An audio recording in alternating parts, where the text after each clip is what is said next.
যে আবু তালেব আপন সন্তান হযরত আলী কাররামাল্লাহু ওয়াজহাহু থেকেও আমার নবীজিকে বেশি আদর করতেন, বেশি মায়া করতেন। ওরে আল্লাহর বান্দা, ওই আবু লাহাব আবু তালেবের ইন্তেকাল হয়ে যাচ্ছে, ঈমান আনয়ন করে না। মক্কার কাফের বেঈমানেরা আবু তালেবকে বলে, আবু তালেব তুমি কি তোমার জীবনের শেষ পর্যায়ে তোমার ভাতিজার ধর্ম কবুল করে নিবা? বাপ দাদার ধর্মের ভিতরে চুন কালিম মাখিয়া তুমি চলে যাইবা? এ আবু তালেব, তোমার মৃত্যুর পরে আরবের লোকেরা কি বলবে? আমার বন্ধুরা, আবু তালেব এই কথার উপরে রইল রে ভাই।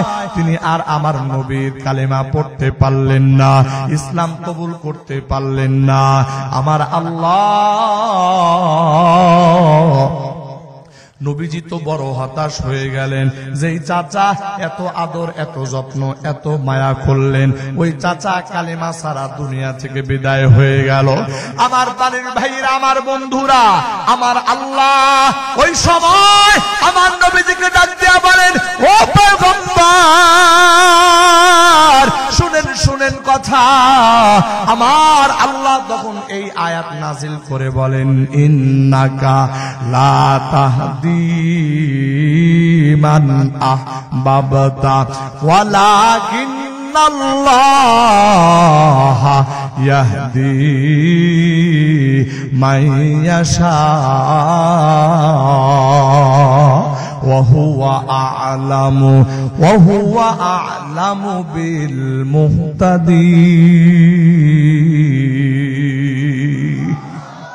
আমার প্রাণের ভাইরা, আমার বন্ধুরা, আমার আল্লাহ ডাক দিয়া বলতেছে, ও পয়গম্বর নিশ্চয়ই, ইন্নাকা নিশ্চয়ই আপনি, লা তাহদি মান আহবাবতা আপনি যাকে পছন্দ করবেন তাকে আপনি হেদায়েত দিতে পারবেন না।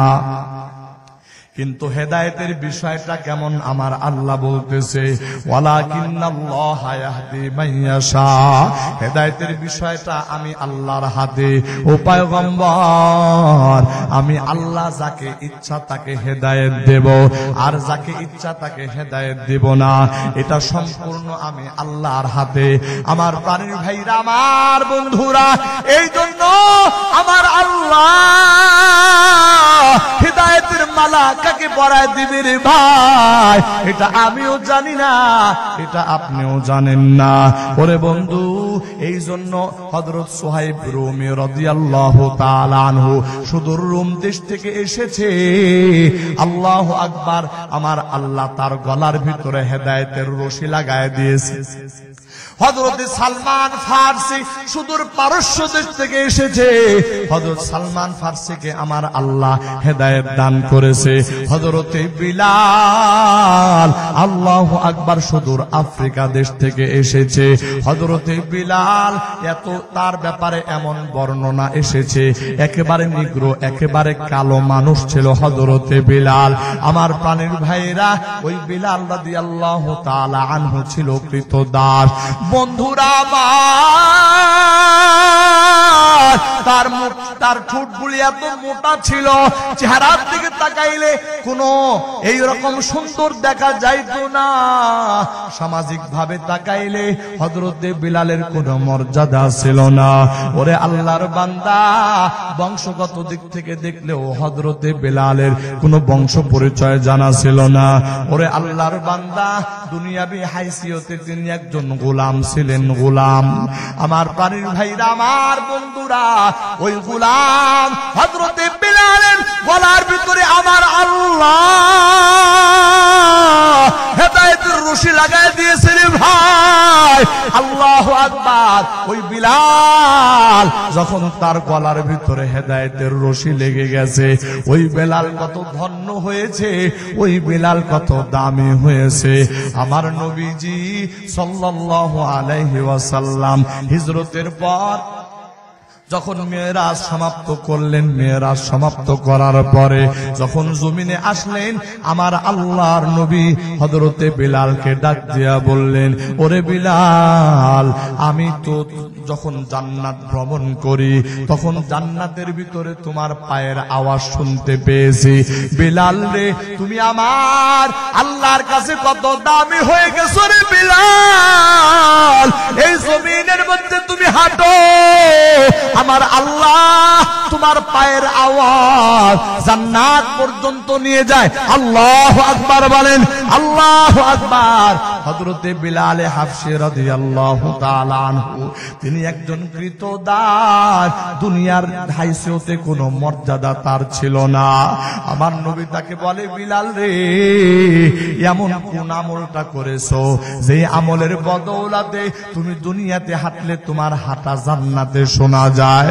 আমার প্রাণের ভাইরা, আমার বন্ধুরা, হযরতে বিলাল চোখের পানি ছেড়ে দিয়া ছোট্ট শিশু বাচ্চার মতো কান্নাকাটি করতে আরম্ভ করেছে। আরে আল্লাহর নবী হযরতে বিলালকে কাছে ডাকলেন। কাছে ডাকার পর হযরতে বিলালের পিঠের উপরে হাতটা বুলাইয়া দিলেন। ডাক দিয়া বলেন, বিলাল, এই দুনিয়াতে মানুষ তোমারে দাম দেয় না, এই দুনিয়াতে মানুষের কাছে তোমার কোনো মর্যাদা নাই, কিন্তু আমার আল্লাহ তোমারে এত পছন্দ করেছে বিলাল, যার কারণে তুমি জমিনে হাঁটলে আমার আল্লাহ তোমার হাঁটার আওয়াজ জান্নাত পর্যন্ত পৌঁছায় দেয়। আল্লাহু আকবার। প্রাণের ভাইরা, আমার বন্ধুরা, আমার হযরতে বিলাল, আল্লাহর নবী তাকে ডাক দেয়া বলে, বিলাল রে, কি ব্যাপার? এমন কোন আমল করেছো যে আমলের বদৌলতে মহান আল্লাহ তাআলার কাছে তুমি এত দামি হয়ে গেছো? হযরতে বিলাল রাদিয়াল্লাহু তাআলা আনহু বলেন, ইয়া রাসূলুল্লাহ, ইয়া হাবিবাল্লাহ, এমন কোন আমল আমার নাই। আপনার সাহাবীরা যেমন আমল করে আমিও তাদের দেখা দেখি আমল করার চেষ্টা করি। তবে পয়গম্বর, আপনার পবিত্র জবান থেকে একটা কথা শুনেছিলাম, আপনি বলেছেন যখনই তোমরা ওযু করবা, ওযু করার পরে ওযুর তাহিয়াতুল ওযু, ওযুর সম্মানে 2 রাকাত নফল নামাজ আদায় করবা, নিষিদ্ধ সময়, মাকরুহ সময় ছাড়া। ওগো পয়গম্বর, আজকের পর থেকে নিয়া আমি যতবার ওযু করেছি গো পয়গম্বর, ততবার এই তাহিয়াতুল ওযু 2 রাকাত নামাজ আদায় করেছি। আল্লাহু আকবার। আমার নবীজি বলেন, বিলাল, আমল যদিও ছোট, আমল যদিও ছোট, ওরে বিলাল, কিন্তু এই আমলটা কন্টিনিউ হওয়ার কারণে, এই আমলটা নিয়মিত হওয়ার কারণে আল্লাহ রাব্বুল আলামিন এই আমলের বদৌলতে আমার আল্লাহ তোমাকে মর্যাদা দান করেছে। একটু আওয়াজ দিয়া জোরে জোরে বলেন সুবহানাল্লাহ।